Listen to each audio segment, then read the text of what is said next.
ஈஸ்வரப்பட்டர் கொடுக்கக்கூடிய ஒவ்வொரு உபதேசத்திலுமே சில நுண்ணிய உணர்வுகளை மைய கருத்தை வச்சுதான் கொடுப்பாரு. அதுபோல இதுல ஐம்புலன்களை பற்றி, அதை நம்ம கையாள வேண்டிய முறைகளை பற்றி தெளிவா விளக்கத்தோடு சொல்றாரு. புலனடக்கம் அப்படின்னு சில பேர் சொல்லுவாங்க. மனதை அடக்க வேண்டும், கட்டுப்பாடோடு இருக்க வேண்டும், இப்படியெல்லாம் நம்ம கேள்விப்பட்டிருக்கோம் ஆன்மீக வாழ்க்கையில.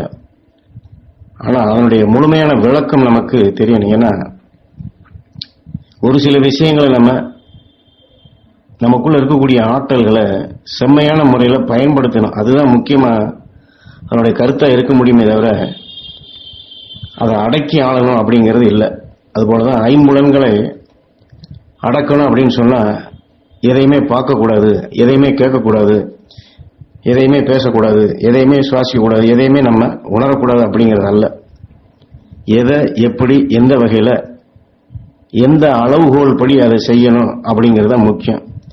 அதைத்தான் இங்க ஐம்புலனை அடக்கிடவே அருள் புரியுங்கள் ஈஸ்வரா என்று பாடலை பாடுகின்றீர்கள். ஐம்புலனை அடக்குவது என்றால் என்ன? பார்த்தல், சுவைத்தல், கேட்டல், நுகர்தல், எண்ணல் எனும் இந்த ஐம்புலன்களும் பெற்ற மனிதர்கள் எல்லோருமே தான் பெற்ற அருளை பார்த்தவுடன் பதட்டப்படாமல், பார்க்கும் நிலையிலேயே ஒன்றை எடை போடாமல், பார்த்த பொருள் ஒன்றை பார்த்தவுடன் வாங்க வேண்டும் என்றில்லாமல், தான் பார்த்ததை ஒருநிலைப்படுத்தி பார்த்த நிலைக்கு எதையும் முடிவு எடுக்காமல், தான் பார்க்கும் அருளை பெற்ற அந்த அருளின் சக்தியை நல்வழியில் உபயோகப்படுத்த வேண்டும். இப்ப பார்க்கிறோம் அப்படிங்கிறது நாம பார்க்கிறோமா, அல்லது கண்ணு பார்க்குதா, அல்லது பொருள் நம்மளை பார்க்க வைக்குதா?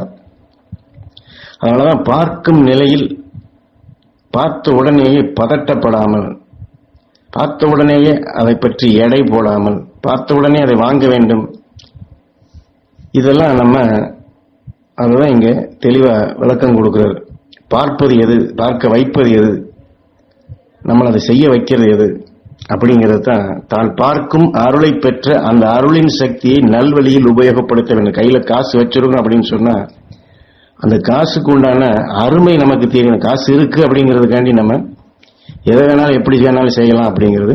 அதுதான் கண் அப்படின்னு ஒரு புலனறிவு இருக்குன்னா, கண்ணு பார்க்குது, நான் என்ன செய்யறது அப்படிங்கிறத விட பொருள் அது என்னை பார்க்கும்படி செஞ்சு அதனாலதான் செஞ்சேன் அப்படிங்கிற மாதிரி இல்லாம, கண்ணு பார்க்குது, பார்த்த பொருள் நம்மளை பார்க்க வைக்குது, எல்லாமே இருந்தாலும் தான் பார்க்கும் அருளை பெற்று அந்த அருளின் சக்தியை நல்வழியில் உபயோகப்படுத்த வேண்டும். இப்ப நம்ம கையில காசு வச்சிருக்கோம்னா எப்படி அதை செம்மையான முறையில அதனுடைய பயன்பாடு இருக்கணும் அப்படிங்கிறத சொல்ல வர்றோமோ அது போலதான். அதாவது வீணாக்கி விடக்கூடாது.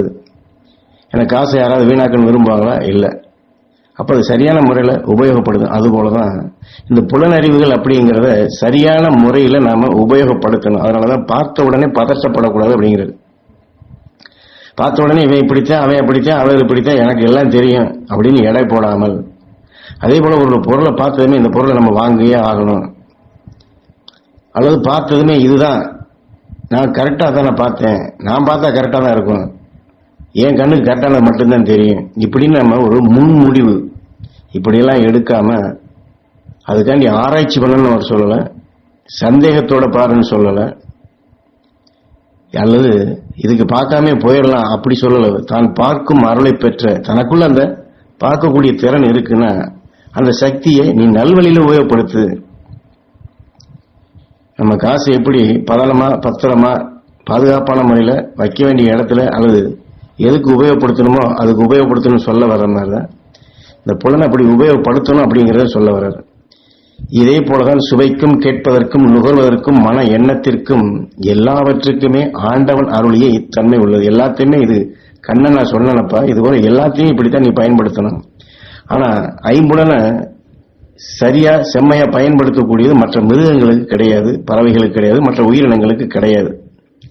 ஐம்புலனை அடக்கிடும் தன்மை பெற்ற மனிதனே தன் மனநிலையை அடக்கிடாமல் வாழும் வரை சந்தோஷமாக வாழலாம் என்று இருக்கின்றார்கள். ஆனால் வாழ்க்கையில் சந்தோஷம் என்பதே என்ன என்று புரியாத மானிடர்கள். கண்ணு பார்க்கறதுக்கு தான் இருக்கு, காது கேட்கறதுக்கு தான் இருக்கு, வாய் எல்லாத்தையும் சாப்பிடங்கிறது தான் இருக்கு. இப்படி நம்ம எல்லாத்தையுமே ஆண்டவனுடைய படைப்புன்னு சொல்லிக்கிட்டு அதுக்கு தான் இருக்கு, அதை நம்ம அனுபவிச்சுதான் ஆகணும். வாழ்ற வரைக்கும் எல்லாத்தையும் அனுபவிக்கணும்ல. அப்ப எதை அனுபவிக்க போறோம் அப்படின்னா அதுதான் ஒரு சந்தோஷம்னா உனக்கு என்னன்னே தெரியல. நீ சந்தோஷமா வாழ்றத பத்தி இவ்வளவு கனவு கண்டு அந்த கணக்கு போட்டு இத்தனையும் செய்யறியப்பா, சந்தோஷம்னா என்னப்பா அப்படின்னு கேட்கிறாரு. ஏன்னா நம்ம நல்லா சாப்பிட்டா சந்தோஷம் நினைக்கிறோம், நமக்கு வேண்டியதெல்லாம் பார்த்தா சந்தோஷம் நினைக்கிறோம். இப்படி புலன்களால் நாம் நுகரக்கூடிய எல்லாத்தையுமே அதை முழுமையா அனுபவிச்சுட்டா எல்லாமே நமக்கு கிடைச்சது நம்ம நினைக்கிறோம். ஆனா ஏற்கனவே சொன்னது போன்று அதை இயக்கக்கூடிய சக்தி பெற்ற ஐம்புலன்கள் இயங்குது அப்படின்னா அந்த உடல் தான் இயங்குது. இந்த உடலை உருவாக்குனது யாரு? இந்த ஐம்புலன்களுக்கு சக்தி கொடுக்கறது யாரு? அந்த மூல சக்தியை நம்ம என்னன்னு தெரிஞ்சிருக்கிறோமா? அதனாலதான் இந்த ஐம்புலனை அடக்கி ஆளும் சக்தியையே அதி பேராசையினால் ஐம்புலன்களையும் அலைய விட்டு விடுகின்றார்கள். பேராசை நிலைக்கு அடிமைப்பட்டவன் தானப்பா இந்த ஐம்புலனையும் அலைய விட்ட ஒவ்வொரு மனிதன். கதவை திறந்து போட்டு நம்ம மட்டும் வெளியே போக முடியுமா? அப்ப வேண்டாதவங்க அல்ல எது வேணாலும் உள்ளுக்கு போயிடும். அப்ப நம்ம வீட்டுக்குள்ள இருக்கோம் அப்படின்னா நம்ம பாதுகாப்பா இருக்கணும், அல்லது வெளியே போறோம்னா வீட்டை பூட்டிட்டு போகணும். இது போலதான் இந்த ஐம்புலன்களை நம்ம அடக்கி ஆளணும் அப்படிங்கிறது. தூசி வந்தா எப்படி கதவையும் ஜன்னலையும் அடைக்கிறோமோ அது போலதான் தீமையான உணர்வுகள் வந்தா நம்ம இதை பாதுகாப்பான நிலையில அடைச்சி பழகணும். அதுதான் இதனுடைய அர்த்தம். அதுக்காண்டி எப்பயுமே அடைச்சே இருக்கணும் அப்படிங்கிற அர்த்தத்துக்கு அவர் சொல்லல. அது இதை அரும் பொக்கிஷமாப்பா அப்படிங்கிறது. இந்த புலன்களை செம்மையான நிலைகளை நம்ம எப்படி பணம் அதை நம்ம பொக்கிஷம் சொல்றோமோ இந்த ஐம்புலன்களையுமே பொக்கிஷம் சொல்றாரு. இதை நம்ம சரியான முறையில பக்குவமான முறையில் நம்ம கையில். அதனாலதான் 6 அறிவு அப்படிங்கிறத சொல்றாரு. 6 அறிவு படைத்த மனிதன் என்ன செய்ய வேண்டும், என்ன செய்கிறான், என்ன அடுத்தவனை ஏமாத்துறது, அடுத்தவனை அழிக்கிறது, இப்படி ஐம்புலன்களை வச்சு நம்ம இன்னைக்கு தெரியாதனமா அல்லது அடுத்தவனுக்கு தெரியாம அல்லது அடுத்தவன் பார்க்காதபடி இப்படி நம்ம இந்த புலன்களை பூராமே எத்தனை வகைகளை நம்ம தவறான வழிகளை நம்ம உபயோகப்படுத்துறோம் அப்படிங்கிறத. ஏன்னா பிறரை அழிக்க இதை உபயோகப்படுத்துகின்றனர். ஆனால் பிறரை அழிப்பது மட்டுமல்லாமல் அந்த நிலை தன்னையே வந்து தாக்குகிறது என்பதை அறியவில்லை. அதனாலதான் சந்தோஷம்னா உனக்கு என்னன்னு தெரியுமான்னு கேட்கிறாரு. நீ இப்படி எல்லாத்தையும் ஏமாத்திட்டு அல்லது மற்றவங்களுக்கு கிடைக்காத இப்படி தானே அனுபவிக்கணும் இப்படி எல்லாம் செஞ்சேன்னா உனக்கு கடைசியில் என்னப்பா மிஞ்சுது? அப்ப இந்த புலன்கள் வந்து அதுக்கு தான் கொடுக்கப்பட்டதா? அப்ப எல்லாத்தையும் சேரடிச்சுட்டு தானே இருக்கிற. இதுதான் இங்க சுட்டி கேட்டார். எவன் ஒருவன் பிறரையே எண்ணிக்கொண்டுள்ளானோ அவன் வாழ்க்கையும் நல்ல வாழ்க்கையில் அல்லப்பா. அடுத்தவனையே நினைச்சிட்டு இருக்கிறது, அடுத்தவங்களையே பத்தி எண்ணிக்கிட்டு இருந்தா இது ஒரு வாழ்க்கை இல்லப்பா அப்படிங்கிறது, நல்ல வாழ்க்கை கிடையாது அப்படிங்கிறது. நம்ம சொல்ல உடனே அடுத்தவனை நினைக்கல, யாரையுமே நினைக்கலன்னா அப்ப நம்மளே நம்ம நினைச்சுக்கிட்டு அது சுயநலம்ல, சுயநலவாதியால தெரியுது. அடுத்தவங்களை பத்தி எப்படி நினைக்காம இருக்கிறது, அடுத்தவங்களை எப்படி பார்க்காம பேசாம அவங்க நினைக்காம இருக்கிறது. ஏன்னா அந்த ஐம்புலன்களை பற்றி சொல்லப்பட போகும்போது நம்ம இதை வச்சு என்ன நினைக்கிறோம் அப்படின்னா மற்றவங்களதான் நினைக்கிறோம். அதிகமா நம்மளை பத்தி நம்ம நினைக்கிறோமா? அங்க போனா அது வருது, இங்க போனா இது வருது, அங்க ஒரு வரேன்னாரு, இங்க ஒரு வரேன்னாரு. நம்ம ஒரு நாளைக்கு சராசரியாக நம்மளை பற்றி எவ்வளவு நேரம் சிந்திக்கிறோம், மற்றவங்களை பத்தி எவ்வளவு நேரம் சிந்திக்கிறோம்னு பார்த்தோம்னா அவர் சொல்லக்கூடிய உண்மை நம்ம தெரியும். அப்ப அடுத்தவங்களை பற்றி அதிக நேரம் நினைக்கிறோம், நம்மளை பத்தி அதிகமா நினைக்கிறது இல்லை. அல்லது எதை நம்ம நினைவு கொண்டு வர நினைக்கிறோமோ அதையாவது நினைக்கிறோம்னா அதுவும் இல்லை. அப்ப சுயநலவாதி நம்ம சொல்ல போகும்போது அதுக்கும் பதில் சொல்ற. நான் சொல்வதெல்லாம் உன்னை நீ உணர்ந்து உன்னில் அந்த ஈஸ்வர சக்தியை பெற்று உன் உழைப்பில் நீ ஒன்று உன்னை சார்ந்தோரின் நிலையை நீ பார்த்து உன்னால் மற்றவர்களுக்கு பயனை மட்டும் தான் அளிக்கும் நிலையில் இருந்து உன் வாழ்க்கையையே நீ அமைத்துக் கொண்டு பிறரின் சொல்லுக்காக அவர் சொல்லுக்காக, அதாவது அவச்சொல்லோ அல்லது புகழ்ச்சியோ, அவச்சொல்லுக்கு பயப்படாமலும் புகழுக்காக ஏங்கி மயங்கிடாமலும் உன்னையே நீ நம்பு என்பதன் பொருளை புரிந்து கொண்டு வாழும் வாழ்க்கை தானப்பா பூரிப்புடன் மகிழ்ச்சியாக வாழும் வாழ்க்கை. உன்னே நீ பார்த்துட்டு சும்மா நம்ம என்னையவே பார்த்துட்டு நான் நல்லா இருக்கணும், நான் சந்தோஷமா இருக்கணும், நான் உடம்பு நல்லா இருக்கணும், அப்படி இல்லை. உன்னை நீ உணர்ந்து உன்னில் ஈஸ்வர சக்தி உனக்குள்ள உயிர் இருக்கிற அவன் தான் உன்னை உருவாக்கிட்டு இருக்கான், அவன் தான் உன்னை இயக்கிட்டு இருக்கான், அவன் தான் சதா சர்வகாலம் நீ நினைக்கிறது பார்க்கறது கேட்கற எல்லாத்தையும் உருவாக்கிட்டு இருக்கான். அப்படிங்கிற உனக்குள்ள இருக்கக்கூடிய உயர்ந்த சக்தி நீ பாரு அப்படிங்கிறது. உன்னைய பார்க்கறதுனா உன் உடலை பற்றி சொல்லவர். அப்படிங்கிறது தெளிவா உன் உழைப்பில் நீ உண்டு, உன்னை சார்ந்தோரின் நிலையை நீ பார்த்து உன்னால் மற்றவர்களுக்கு நம்ம அவங்க என்ன செஞ்சாங்க, இவங்க எனக்கு என்ன செஞ்சாங்க, இவங்க தான் எனக்கு உதவி செஞ்சாங்க, அவங்க தான் கெடுதல் செஞ்சாங்க, இவங்க மட்டும்தான் எனக்கு, இப்படி நம்மளை சார்ந்தோர்னு சொல்லி இதுல பாகுபாடோட தான் பாக்குறோம். அப்படி நீ பார்க்காது. உன்னால மற்றவர்களுக்கு என்ன பயன் கொடுக்குற, நீ உன்னால மற்றவர்களுக்கு நீ பயனை மட்டும் அளிக்கும் நிலையை நீ வச்சிருக்கிறியா? அதான் உன்னால் மற்றவர்களுக்கு பயனை மட்டும்தான் அளிக்கும் நிலையில் நீ இருந்து உன் வாழ்க்கையை நீ அமைத்துக் கொண்டு, அப்ப உன்கிட்ட இருந்து வர்றது அடுத்தவங்களுக்கு பயனளிக்கக்கூடிய நிலையில தான் நீ உன் வாழ்க்கையை அமைக்கணும். அதே சமயத்துல அடுத்தவங்களுக்கு பயனளிக்கிறேன்னு சொல்லிட்டு நம்ம என்ன செய்வோம், அதுல புகழ்ச்சி எதிர்பார்ப்போம், அந்த புகழுக்காக ஏங்குவோம், அல்லது யாராவது ஏதாவது ஒண்ணு சொல்லிட்டாங்கன்னா அதுக்காண்டி பயந்துருவோம், இல்லைன்னா ஆத்திரப்படுவோம். பிறரின் சொல்லுக்காக, அவர் சொல்லுக்காக பயப்படாமல், பிறரின் புகழுக்காக ஏங்கிடாமல் மயங்கிடாமல் உன்னையே நீ நம்பு என்பதை பொருளை புரிந்து கொண்டு வாழ்க்கையோட பூரிப்புடன் வாழுங்களப்பா. அப்ப நீ யாருக்காக செய்யற, எதுக்காக செய்யற, ஏன் செய்யற? உனக்குள்ள உயிரான ஈசன் இருக்கு, அவன் தான் உனக்குள்ள இத்தனை உருவாக்குறான்னா அப்ப நம்ம போக வேண்டிய பாதை எது, நம்ம செய்ய வேண்டிய கடமை என்ன? உன்னை நீ நம்புன்னா நம்ம உயிர் தான் நம்ம உருவாக்கி இருக்குங்கிறது அந்த மகத்துவத்தை உணர்ந்து நம்ம பார்க்கறது கேட்கறது இதுதான் உருவாக்குன்னா அந்த உயிருக்கு ஊட்டசக்தியா, உயிரோட ஒன்றி ஒளியா மாறக்கூடியதா, உயிரோட ஒன்றி ஒளியா மாறின மகரிஷி ஞானிகள் சென்ற பாதையில இந்த வாழ்க்கை ஒரு பூரிப்புடன் மகிழ்ச்சியாக பேரானந்த நிலையாக பேரருள் பேரொழியாக ஒளியின் தன்மையாக நாம், அதனால உன்னை நீ நம்பு அப்படிங்கிறது. உன்னையே நீ நம்பு. இவங்க என்ன செஞ்சாங்க, இவங்க தான் எனக்கு உதவி செய்யறாங்க, அல்லது இவங்க தான் எனக்கு எத்தனையோ நன்மைகளை திரும்ப திரும்ப செய்யறாங்க அப்படின்னு இந்த மாதிரி பாகுபாடோ அல்லது பாசத்தோடைய அல்லது வெறுப்போடைய என்ன அது வெளி உங்ககிட்ட எல்லாம் இருக்கப்போ உங்ககிட்ட அந்த ஈசன் இருக்கிறான்.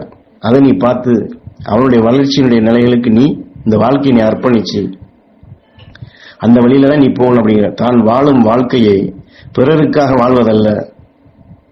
நம்ம அப்படிதான் சொல்றோம், குடும்பத்துக்காண்டி வாழ்றேன், என் குழந்தைகளுக்காண்டி வாழ்றேன், அல்லது இவங்களுக்காண்டி வாழ்றேன், இப்படிதான் நம்ம சொல்லிட்டு இருக்கோம். நாம் வாழும் வாழ்க்கை பிறருக்காக அல்ல. எவன் ஒருவன் பிறரை பார்த்து பொறாமைப்பட்டோ பிறரை புகழ்ந்தோ வாழும் வாழ்க்கையும் வாழ்க்கை அல்ல. மற்றவங்களாம் நல்லா இருக்கிறாங்க, நான் மட்டும்தான் இப்படி இருக்கேன், அல்லது இவங்க தான் நமக்கு எல்லா வகையிலும் உதவி செய்வாங்க, ஏதோ செய்வாங்க, அதனால இவங்களை புகழ்ந்து கொண்டே போயிட்டோம்னா நமக்கு வேண்டியதெல்லாம் கிடைச்சி போயிடும். இதெல்லாம் வாழ்க்கை இல்லை அப்படிங்கிறது. மனித உடலில் மனநிலையில் கொதிநிலை தானப்பா. அந்த மனநிலையையும் ஐம்புலனையும் ஒருநிலைப்படுத்தி மகிழ்ந்து வாழ்ந்திடமப்பா, மகிழ்ந்து வாழ்ந்திட முடியுமப்பா அப்படிங்கிறது. அப்ப அந்த ஐம்புலன்களையும் ஒருநிலைப்படுத்தும். ஏன்னா இதுதான் பார்த்தது ஒன்று இடம் கொட்டாலும் இது வேணும் இது வேண்டாம் அப்படின்னு பார்த்தது முடிவு எடுத்துறோம். அல்லது ஒருத்தர் சொல்றாரு கேட்கிறோம், கேட்டதை அப்படியே நம்புறோம், இல்லைன்னா அவர் பொய் சொல்றாருன்னு உடனே அங்கேயும் முடிவு எடுத்துறோம். இப்படி புலனறிவால ஒவ்வொன்றையும் டக்கு டக்குன்னு நம்ம முடிவு எடுத்துட்டு அதுலயே சிக்கி அதனுடைய வழியிலேயே போகும்போது எது மெய் எது பொய், எது ஆன்மாவுடைய வளர்ச்சிக்கு உகந்தது, எது நம்முடைய வாழ்க்கைக்கு உகந்தது அப்படிங்கிறது இதுக்காண்டி தான் செஞ்சேன், இவங்களுக்காண்டி தான் செஞ்சேன், நான் நல்லதுன்னு நினைச்சுதான் செஞ்சேன், நான் கெட்டதே நினைக்கலையே, இப்படியெல்லாம் நம்ம வாழ்க்கையுடைய பாதையில எத்தனை வகைகளை திசையை நம்ம. அதனாலதான் நீ சந்தோஷமா வாழணும் தான் இவ்வளவு செய்யற, ஆனா உனக்கு சந்தோஷம்னாவே என்னன்னு தெரியலையே. அப்ப நீ சந்தோஷத்தை நீ தேடிக்கொண்டே இருக்க போற, உனக்கு அது கிடைக்குமா அப்படிங்கறத தெல்ல தெளிவா சொல்லி உன்னை நீ உணர்ந்துகோ. உனக்குள்ள ஈசன் இருக்கின்றான், உணர்ந்துகொள். உன்னையே நீ நம்பு. மகிழ்ச்சி ஞானிகள் காட்டிய வழியில ஐம்புலன்களை சீரான வழியில கடைபிடிச்சு கொண்டு போய் அந்த உயிரோட ஒன்றி என்னைக்குமே மகிழ்ச்சியா வாழக்கூடிய நிலைக்கு நீ இந்த ஐம்புலன்களை பயன்படுத்து. அதைத்தான் இங்க ஐம்புலனவை அடக்கிடவே அருள் புரியுங்கள் ஈஸ்வரா அப்படின்னு இந்த பாடலுடைய நோக்கத்துக்கு செம்மையான விளக்கம் கொடுக்கிறாரு. அது அந்த ஐம்புலன்களை நம்ம செம்மையா பயன்படுத்தி அருளை பெருக்கி இருளை போக்கி என்னைக்குமே நிரந்தரமா மகர்ஷி ஞானிகள் வாழக்கூடிய எல்லைக்கு அந்த அருள்வட்டத்தில் நம்ம இணைந்து வாழ்ந்தோம்னா அவர் சொல்ற மாதிரி நம்மை சார்ந்தோருக்கும் நம்மால் நிச்சயம் பயனை எல்லா வகையிலையும் கொடுக்க முடியும். நம்ம காசு பணம் உதவி செய்யறது இது ஒரு பெரிய விஷயம் இல்லை, இது பெரிய உதவியும் அல்ல. நம்ம செய்யலைன்னா இன்னொருத்தர் செய்ய போறாங்க. ஆனா அருள் சக்தியை பாய்ச்சி அவங்க அருள் வழியில் அழைத்து செய்யறதுதான் மகரிஷிகள் ஞானிகள் செய்யறாங்க. அதனாலதான் நம்முடைய செயல் நம்மை சார்ந்தவருக்கு பயனளிக்கக்கூடிய நிலையா இருக்கணும். நம்ம பிறரை எண்றது எப்படின்னா இப்படித்தான் நம்ம எண்ணணும் அப்படிங்கறத இந்த புலனை நம்ம பயன்படுத்த வேண்டிய முறைகளை ஈஸ்வர பற்றி இந்த உபதேசத்துல நமக்கு தெளிவா கொடுக்குறாங்க.